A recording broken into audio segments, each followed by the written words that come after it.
បងប្អូននេះ BDA07J ហើយជើងមាន QR code សម្រាប់ scan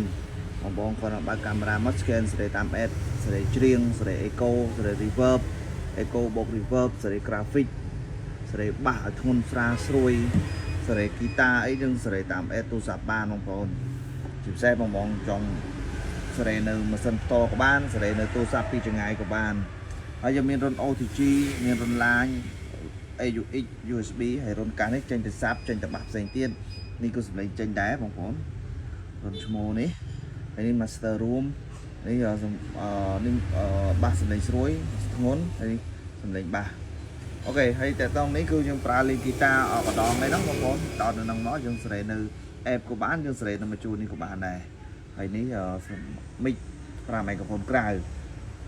បាសនេះមានមីក្រូហ្វូនមកគូស្រាប់ហើយបងប្អូនយកតែម៉ៃគឺ$259យកតែបាសតែ199ទេហើយនេះសម្លេងមីក្រូហ្វូន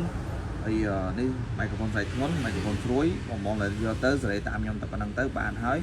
ហើយនេះយើងកំណត់យកលេខ22មក18 19ឬ22មកហើយបងប្អូនមើលចំកណ្ដាលមកគឺ echo បូក reverb ខ្ញុំអត់តន់បើកទេប្រាប់បងប្អូនតាមហ្នឹងហើយមកនេះ reverb សុទ្ធទៅអស់មក echo ចាំបងប្អូនជើង echo បូក reverb មើលចំកណ្ដាលមកយកកំណត់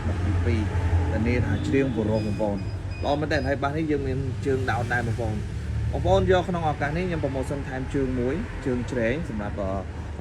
យកទាំងម៉ៃយកទាំងឈុតម៉ៃគឺ$259ជាប្រភេទបាសស៊ីនណាបងប្អូនជាប្រភេទបាសស៊ីនយើងមានសេរីតាម app បងប្អូនមួយរយៈនេះឃើញមាន mode នឹងឃើញមាន copy ច្រើនពី mode ហ្នឹងបងប្អូន mode នេះចេញមុនគេហើយជាប្រភេទបាសស៊ីនមកក្រុមហ៊ុនផ្ទាល់តែម្ដងហើយយើងមានសេរីតាម app បងប្អូនសេរីតាម app បានហើយក៏មានច្រើន style ច្រើនទម្រង់សម្រាប់បងដាក់ដែរឃើញទេមានច្រើន style ច្រើនទម្រង់ល្អមែនតើសម្រាប់បាសនេះគឺល្អសម្លេងល្អហើយច្រៀងបរិបបងប្អូន